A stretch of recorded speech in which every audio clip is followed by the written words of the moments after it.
오늘 우리에게 주시는 하나님의 말씀은 갈라디아서 6장 6절에서 10절까지의 말씀입니다. 갈라디아서 6장 6절에서 10절까지의 말씀을 교독하시고 마지막 절은 합독하겠습니다.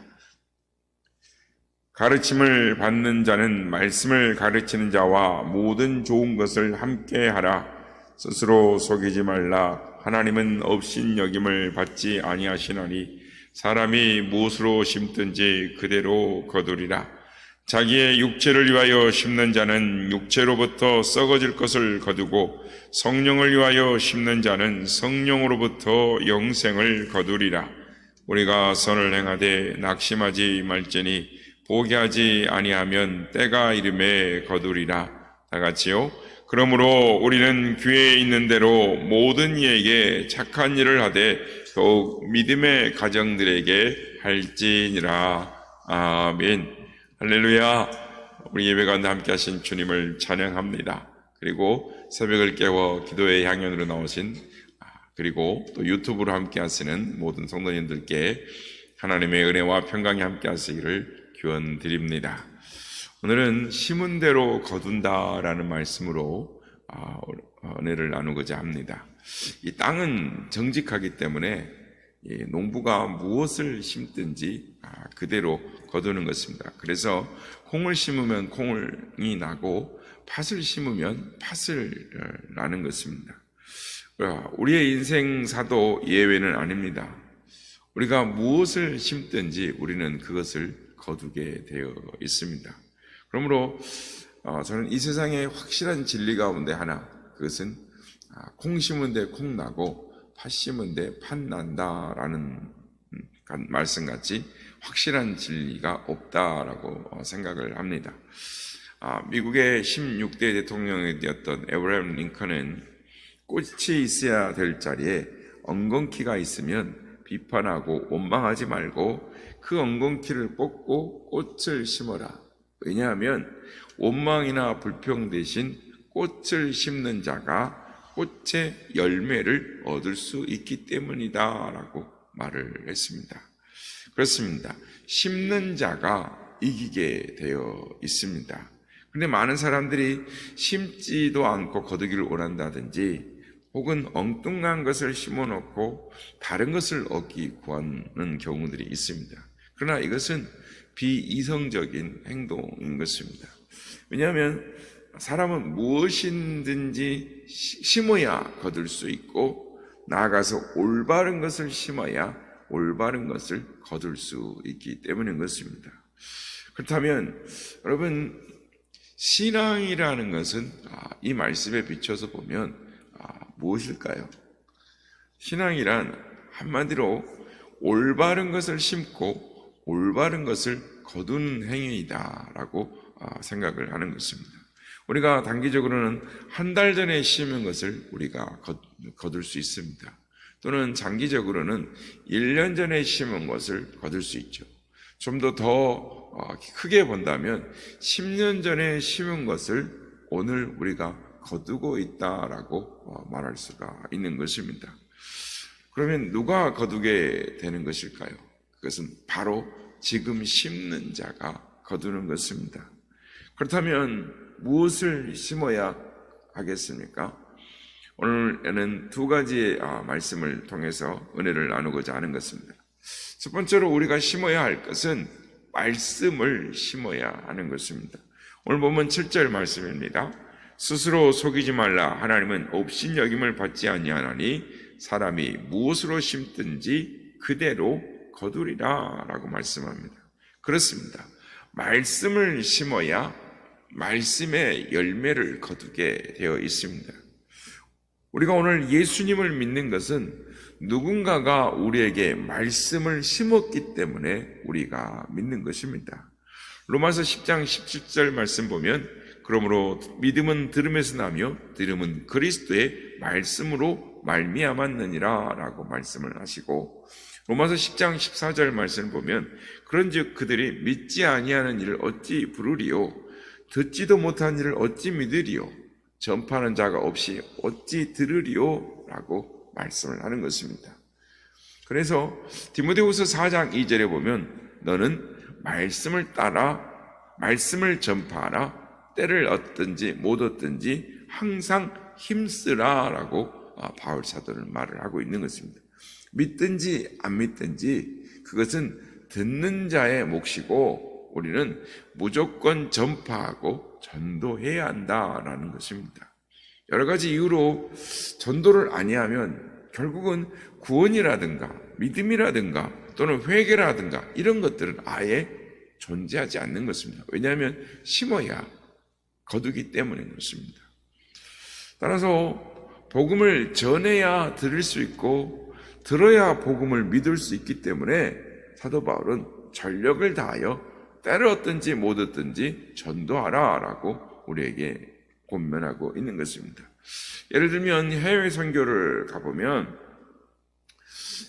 반복해서 그곳을 방문하다 보면은 어떤 교회에는 처음 방문해서 말씀을 전합니다. 그러면 그때에는 처음 말했던 사람인데 나중에 그 교회를 방문하면 그곳에 처음에 방문했던 말씀을 들었던 그 사람이 이제는 다른 사람에게 말씀을 전하는 그 교회의 중추적인 역할을 감당하고 있는 것을 우리는 보게 되는 것입니다. 그러므로 선교를 통해서도 깨닫게 되는 것은 그렇구나, 심어야 거둘 수 있다라는 것입니다. 부흥이 일어나는 것도 말씀을 증거하는 것 외에는 다른 길이 없다라는 것입니다. 그래서 우리의 대적 원수 마귀는, 악한 마귀는 할 수 있는 대로 전도의 길을 막으면서 우리 보고 다른 것은 다 하라, 그러나 말씀 증거하는 것은 중단하라 라고 우리에게 유혹을 하는 것입니다. 성도 여러분, 교회의 존재의 목적이 어디에 있다라고 생각하십니까? 하나님께서 세상으로부터 우리를 불러내어 하나님의 자녀 삼으신 목적이 무엇이겠습니까? 사도 베드로는 하나님께서 우리를 자녀 삼으신 목적을 이렇게 말하는 것입니다. 베드로전서 2장 9절 말씀입니다. 그러나 너희는 택하신 족속이요 왕같은 제사장들이요 거룩한 나라요 그의 소유된 백성이니 이는 너희를 어두운 데서 불러내어 그의 기이한 빛에 들어가게 하신 자의 아름다운 덕을 선포하게 하려 하심이라 라고 말씀을 하고 있습니다. 그렇습니다. 우리를 세상으로부터 선택하여 내신 목적은, 자녀를 삼으신 목적은 하나님의 아름다운 덕을 선전하게, 선포하게 하게 함이었다라고, 즉 전도에 있다라고 말씀을 하고 있는 것입니다. 그래서 교회의 발전을 위한 또한 교회 안에서의 여러 가지 사업도 중요합니다. 그러나 빠뜨리지 말아야 할 것, 다른 것은 못해도 꼭 해야 할 것, 그것이 전도에 집중해야 하는 것입니다. 그렇습니다. 우리를 때를 얻든지 못 얻든지 최우선적인 것은 부지런히 전도하는 것입니다. 여러분, 에베소서 6장 10절 이하에 보면 하나님의 전신갑주에 대해서 말씀을 하고 있습니다. 그런데 세 번째 나오는 전신갑주가 무엇입니까? 그것은 복음에 예비한 실을 신어라 라고 말을 합니다. 다시 말해서 하나님의 말씀을 증거하는 복음의 실을 신고 복음을 전파하는, 그러니까 전신갑주를 입는 목적도 복음을 증거하는 것에 있다라는 것입니다. 여러분, 전도만이 아닙니다. 말씀을 심으면 말씀의 열매를 거두게 되는 것입니다. 여호수아서에 보면 이 갈렙을 소개하고 있습니다. 갈렙이 40살 때 마음의 말씀을 받았습니다. 즉 말씀을 심었죠. 그리고 45년 동안을 그 말씀을 품었습니다. 그랬더니 당시 이스라엘 모든 백성들이 두려워하는 헤브론 산지를 정복하는 놀라운 능력의 역사가 그의 가정에 일어나는 것을 보게 되는 것입니다. 그렇습니다. 우리의 가정에도 그렇게 돼야 될 줄로 믿습니다. 우리가 말씀을 품고 있을 때에 우리의 가정이 세월이 지날수록 그 말씀의 씨앗이 나서 우리의 가정을 기독교의 명문 가정으로 만들고 또 말씀을 심을 때에 우리의 삶의 모든 부분들이 변화될 수 있는 것입니다. 그러므로 가정에 하나님의 말씀을 심으면 말씀대로 가정이 변화되는 것입니다. 또한 우리 교회 가운데도 말씀을 놓고 심을 때에 부흥의 역사가 나타나는 것입니다. 그러므로 말씀을 심으면 그 말씀이 우리 자신을 변화시키고 가정을 변화시키고 우리의 공동체를 변화시킨다는 것을 믿음으로 말씀을 심는 믿음의 사람들이 다 되시기를 주의 이름으로 축복합니다.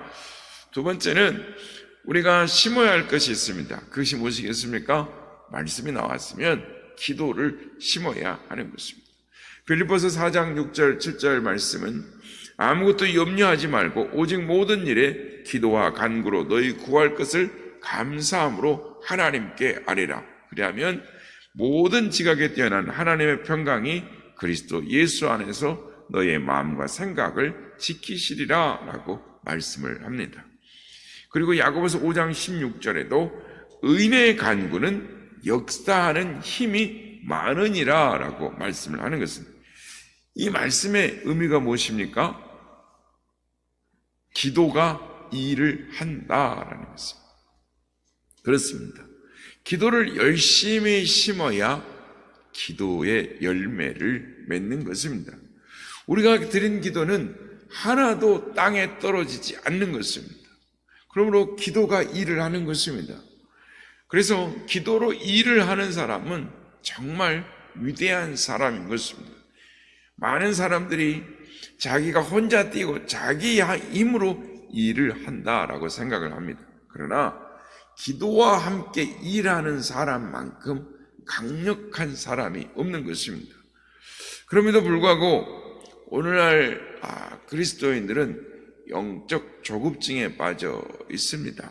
그래서 아침에 기도하고 저녁에 응답받기를 원하는 것입니다. 우리가 무엇을 심으면 그것이 싹이 언제 나고 언제 열매를 맺습니까? 우리가 먹는 채소도 기본적으로 3개월은 기다려야 열매를 내는 것입니다. 그러므로 우리가 하나님 기도할 때 하나님이 은혜를 부어주실 것을 기대하며 기도해야 하는 것입니다. 인내해야 되는 것입니다. 발명왕 에디슨이 전구를 발명하기 위해서 계속해서 실험을 했는데 1247번이나 실패했습니다. 그러니까 1248번째에 전구를 발명한 것입니다.